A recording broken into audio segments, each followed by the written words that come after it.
Audio Jungle.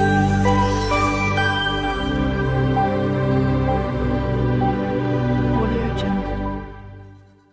নমস্কার বন্ধুরা, আমি আজকে আবার একটা রেসিপি নিয়ে এসেছি। যা গরম পড়ছে, এই গরমে ঠান্ডা ঠান্ডা জিনিস খেতে সকলেরই পছন্দ হয়। আমি আজকে ঘরে একদম অল্প কিছু উপকরণ দিয়ে ম্যাঙ্গো আইসক্রিম করব। চলুন, তার জন্য আমি প্রথমে আমটা ভালো করে ধুয়ে নিয়েছি। আমার এখানে দুটো আম দিয়ে করব। প্রথমে আমটা আমি ভালো করে ধুয়ে ছুরির সাহায্যে দুপাশের জলটা আমি কেটে নিলাম এবং আর একটা আমও আমি করব। এটা খুব সহজে হয়ে যায়। বাড়িতে 3টে উপকরণ থাকলে এই ম্যাঙ্গো আইসক্রিমটা হয়ে যায়। বাচ্চারা তো আইসক্রিম খেতে পছন্দই করে। এরকম খুব সহজে বাড়িতে আইসক্রিম করে বাচ্চাদের দেবেন, খুব ভালো হবে, তারাও খুশি হবে। এই গরমে ঠান্ডা জিনিস খেতে সকলেরই পছন্দ হয়। আম দুটো আমি কেটে নিয়েছি।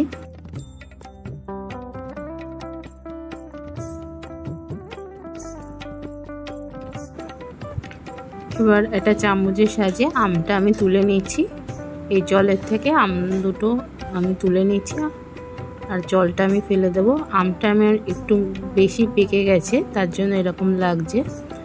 আমি এটা হিমসাগর দিয়ে করছি, আপনারা যে কোনো আম দিয়েই করতে পারেন। মিষ্টি অনুযায়ী চিনিটা ব্যবহার করবেন। এইভাবে আমি চামচের সাহায্যে বের করে নিচ্ছি।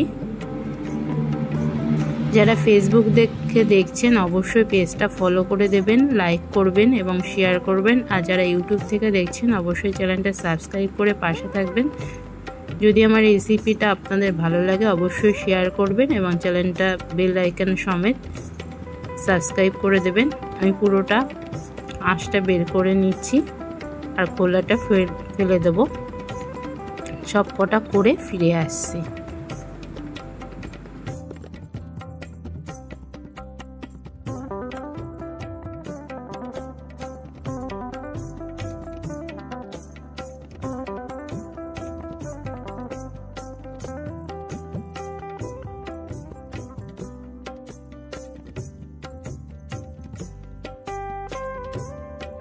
আমার সবকটা বের করে নিয়েছি। এবার চিনিটা দিয়ে দিচ্ছি। আমের মিষ্টি অনুযায়ী চিনিটা ব্যবহার করবেন। আমার আমটা ভালোই মিষ্টি আছে, তার জন্য এখানে আমি বেশি মিষ্টি ইউজ করছি না, আমি অল্প চিনি ইউজ করছি। আমি এখানে দানা চিনি ইউজ করলাম 4 চামচ থেকে 5 চামচ দিলাম। এখানে আপনারা গুঁড়ো চিনিও ইউজ করতে পারেন।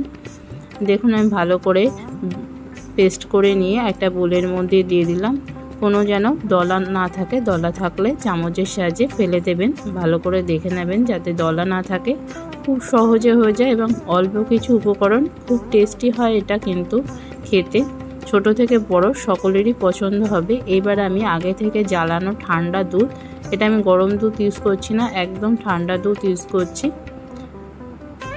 মিক্সিতে অল্প একটু আম লাগানো ছিল মেশিন বলে, তাতে অল্প একটু দুধ দিয়ে আমি দিয়ে দিলাম। প্রথমে আমি 2 হাতা দুধ দিলাম, তারপরে যদি আবার লাগে আবার পরবর্তীতে আমি দেব। ভালো করে এবার মিশিয়ে নিচ্ছি। বাড়িতে কোনো অতিথি আসলে এই গরমকালে এই আইসক্রিম কিন্তু করে রেখে ফ্রিজে যখন অতিথি আসবে তখন কিন্তু দিতেই পারেন। দেখুন আমার একটা দলা ছিল, সেটা আমি ফেলে দিচ্ছি। আমার রেসিপি আপনাদের কেমন লাগছে অবশ্যই কমেন্টের মাধ্যমে বলবেন। আমি বেল আইকনে একটা রেসিপি দিয়ে দেব, যদি দেখার ইচ্ছা হয় অবশ্যই বেল আইকনটা প্রেস করে দেখে নেবেন। পাট পাতার বড়া, সেই রেসিপিটা দিয়ে দেব। দেখুন আর একটু দুধ লেগেছে, আমি সেটাও দিয়ে দিলাম দুধটা। ভালো করে মিক্স করে নিচ্ছি সব কিছু, যেন কোনো প্রকার দানা না থাকে সেটা দেখবেন। এবার একটা আইসক্রিমের মোল্ড নিয়ে নিয়েছি। আমার এখানে আইসক্রিম মোল্ড আছে, আপনাদের যদি না থাকে অবশ্যই যে কাগজের কফি মগ থাকে, মানে কাগজের গ্লাস থাকে চায়ের কাপের, সেই কাপেও কিন্তু, সেই গ্লাসেও কিন্তু করে ফ্রিজের মধ্যে রাখতে পারেন। আমি এবং এক এক করে সব কটা ভরে নিচ্ছি মোল্ডের ভিতরে, এক হাতা করে দিয়ে মোল্ডের ভিতরে দিয়ে দিচ্ছি। আপনাদের যদি রিকোয়েস্ট রেসিপি থাকে অবশ্যই বলতে পারেন, আমি আপনাদের জন্য নিয়ে আসতে পারবো আশা করি। আর যদি আমার এই রেসিপিটা আপনাদের ভালো লাগে অবশ্যই শেয়ার করবেন আপনাদের ফ্যামিলি এবং বন্ধুদের সাথে। আর যারা ফেসবুক থেকে দেখছেন অবশ্যই শেয়ার করবেন, ফলো করবেন আর অবশ্যই পেজটা লাইক করবেন। কিন্তু আমার সব কটা হয়ে গেছে, এবার আমি বন্ধ করে ফ্রিজের মধ্যে 3-4 ঘন্টা রাখলেও হবে বা ওভারনাইটও রাখতে পারেন। আমি এখানে ওভারনাইট রেখেছিলাম। আপনাদের যদি হাতে টাইম না থাকে তাহলে 4-5 ঘন্টা পরেও এটা মোল্ড করে নিয়ে আসতে পারেন।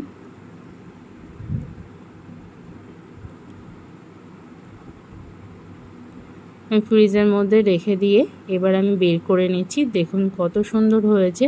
আমি ওভারনাইট রেখেছিলাম, খুব সুন্দর হয়েছে এবং খুব সুন্দর উঠেছে। খুব টেস্টি হয়। এই আইসক্রিমটা অবশ্যই বাড়িতে করবেন।